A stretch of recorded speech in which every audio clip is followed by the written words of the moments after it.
नमस्कार सर्वांना. कसे आहात सगळे? मस्त आहात ना? आशा करते तुम्ही सगळे आनंदात असाल. तुम्हा सर्वांचं अगदी मनापासून स्वागत आहे आपल्या चॅनलवरच्या आजच्या या व्हिडिओमध्ये.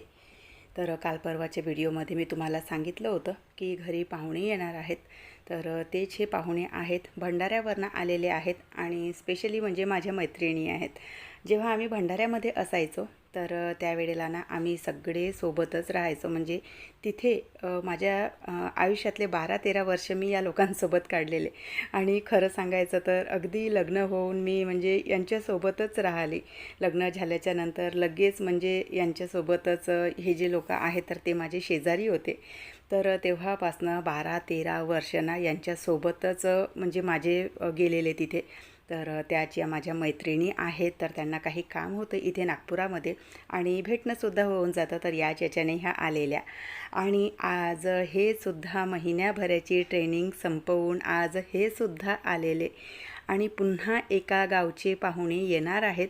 तर ते वेटिंगमध्ये आहेत, म्हणजे येतील की नाही येतील असं चालू होतं. आणि फोन लावला तर फोन काही त्यांनी उचलला नाही, कारण बहुतेक ट्रॅफिकमध्ये वगैरे कदाचित फसलेले असावे. तर त्यामुळे म्हणजे फोन काही उचललेला नव्हता. तर ते पाहुणे येणार की नाही हे शुअर नव्हतं, पण सध्या 2 पाहुणे तरी आलेले. म्हणजे एक भंडाऱ्याचे आणि दुसरे हे महिन्याभराची ट्रेनिंग संपवून आलेले होते.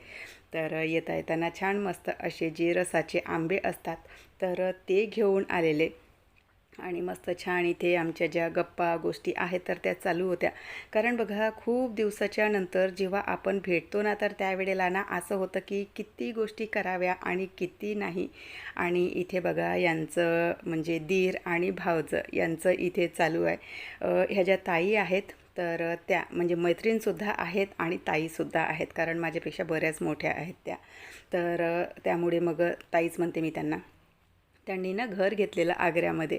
तर तेच वास्तुपूजनाची पार्टी म्हणजे हवी आहे तुमच्याकडून, वास्तुपूजन करणार की नाही करणार असं काहीसं इथे यांचं चालू होतं. आणि आमच्या सगळ्यांच्या त्यांना म्हणजे त्रास देणं चालू होतं की आम्हाला पार्टी पाहिजे म्हणून. आरामात जाऊ शकतो. वास्तू करतील का?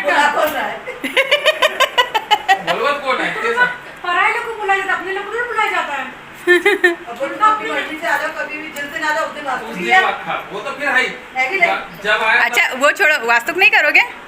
करेंगे, अब देखो कैसा करते हैं, जब सास बोलेगी उसी हिसाब से करेंगे ना। अच्छा, सास बोलेगी. तुमसे कहेंगे वास्तु करेंगे, मीना से भी पूछेंगे तुम आ सकती है, उसके साथ ससुर कहेंगे कि फिर तुम्हारे घर वाले बुलाएंगे तो हम आएंगे। हाँ हाँ. कुछ नहीं, छोटी सी पूजा कर लेना, बस हो गया. तर बघा, असं काहीसं ना इथे आमचं चालू होतं की आम्हाला वास्तुपूजनाची पार्टी हवी आहे किंवा मग वास्तू करा आणि आम्हाला बोलवा. तर अशा ज्या गप्पा गोष्टी आहेत तर त्या आमच्या आधीसुद्धा ना अशाच चालायच्या. म्हणजे कोण्यातरी विषयावरून असा एक मुद्दा घ्यायचा आणि त्यावरच मग कितीतरी गमती जमती करत बोलायचं. तर असंच इथे आमचं सगळ्यांचं सुद्धा चालू होतं. आणि तितक्यातच पुन्हा बघा, जे मी तुम्हाला सांगितलं होतं की पुन्हा एका गावचे पाहुणे येणार आहेत, तर त्या पाहुण्यांची सुद्धा एंट्री झालेली आहे. ते म्हणजे माझे भाऊ आणि माझी वहिनी. तर ते सुद्धा आज येणार होते. तर ते सुद्धा आलेले आहेत. तर मस्त बघा, आज ना सगळे जे पाहुणे आहेत तर ते एकाच दिवशी असे आलेले.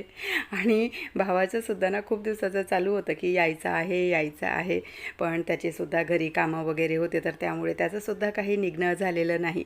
आणि ज्या मैत्रिणी आहेत तर त्यांचंसुद्धा मागच्या आठवड्यापासून त्यांचा प्लॅन होता की तुझ्या इथे यायचं आहे म्हणून, पण त्या मैत्रिणींचंसुद्धा येणं काही झालेलं नाही. कारण बघा, प्रत्येकाचे आपले काय ना काय असे प्रॉब्लेम्स असतात, काय ना काय असे कामं असतात. आणि आज सगळे जे पाहुणे आहेत तर ते असे एकत्रच एकाच वेळेला आलेले. म्हटलं चला ठीक आहे, सगळ्यांची एकामेकासोबत ना सगळ्यांच्या ज्या आहेत तर त्या भेटीगाठी होऊन जातात. तर मी इथे केलेली आहे स्वयंपाकाला सुरुवात, कारण मंडळी बऱ्यापैकी आहे. थोडासा स्वयंपाक जो आहे तर तो लवकरच ठेवावा लागणार होता. तर आजचा जो मेनू आहे तर तो पाटोडी मी बनवणार आहे. त्याचं कारण असं की आजचा ना आठवडी बाजार होता आणि बाजाराच्या वेळेवरच हे सगळे जे पाहुणे आहेत तर ते आलेले. माझं काही बाजारात जाणं झालं नाही आणि त्यातल्या त्यात घरी होतं म्हणजे 2-3 भाजीचं होतं घरी. पण इतकं नाही की सगळ्या पाहुण्यांना आणि आमच्या घरच्यांना सगळ्यांना होऊ शकणार म्हणून. कारण बघा जेव्हा सदस्य जास्त असतात त्यावेळेला आपल्याला स्वयंपाकही थोडासा त्याच हिशोबाने बनवावा लागतो. तर म्हणून मग म्हटलं की चला मस्त छान ना जी पाटोडी आहे तर ती बनवून घेऊयात म्हणून.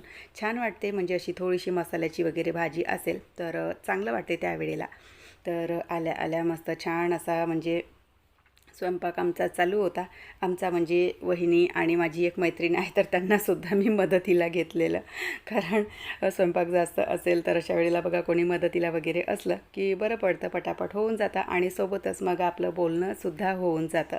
तर चहा पाणी वगैरे आटोपला आणि वहिनी आणि मैत्रीण यांनी दोघींनीसुद्धा स्वयंपाकामध्ये मदत केली आणि सानू तर असतेच.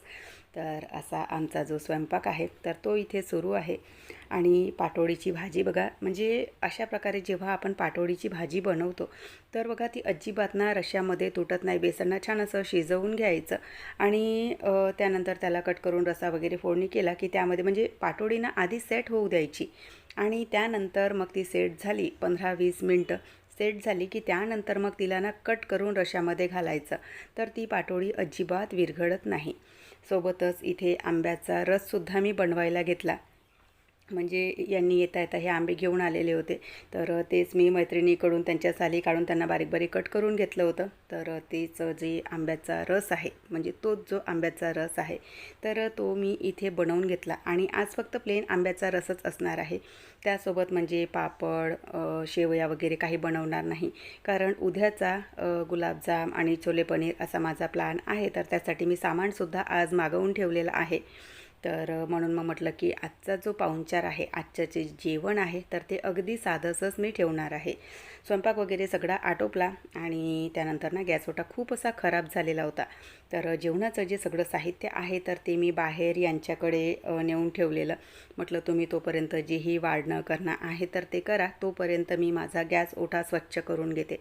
कारण बघा जेवण झालं की त्यानंतर ना इतका कंटाळा येतो गॅस ओटा स्वच्छ करायला आणि कधीकधी असं होऊन जातं की जेवणानंतर जेव्हा पुन्हा आपण बोलत चालत बसतो तर अशा वेळेला बघा भांडेसुद्धा स्वच्छ करायचा कधीकधी कंटाळा येतो. तर मग त्यामुळे म्हटलं की जितकं काम आटोपते ना तितकं मी आटोपून घेणार म्हणून. तर म्हणून मग सगळा गॅस ओटा मी स्वच्छ करायला घेतला आणि इथे दोघाही बापलेकांनी हे जे सगळे ताटं आहेत तर ते लावून घेतलेले. जेवणाचा जो मेनू आहे तर तो अशा प्रकारे आहे. तर मस्त छान इथे जेवणाची जी तयारी आहे ती आमची चालू आहे. आणि ही आहे माझ्या भावाची लहान मुलगी म्हणजे मोठी मुलगी किट्टूसोबत खेळत आहे आणि ही आहे लहान मुलगी. तर तिचे चालू असतं इकडून तिकडे आपलं फिरणं. कारण लहान मुलं असतात घरामध्ये तर बघा त्यांचा ना असाच गोंधळ असाच चालू असतो. तर इथे मस्त छान आमचं जे जेवण आहे तर ते चालू आहे आणि जी पाटोडीची भाजी आहे तर ती खरंच खूप छान झाली होती आणि सगळ्यांना आवडलीसुद्धा. तर मस्त छान इथे जे जेवण आहे तर ते चालू आहे आणि उन्हाळ्यामध्ये असं जे गरम गरम जेवण असतं बापरे म्हणजे इतकं गरम वाटतं. तर चला मस्त छान सगळं जेवण आटोपलं, सगळे कामंसुद्धा आटोपले म्हणजे भांडे किचन वगैरे सगळं असं स्वच्छ झालेलं. आणि त्यानंतर आता झोपण्याची जी अरेंजमेंट आहे तर ती लावायची होती.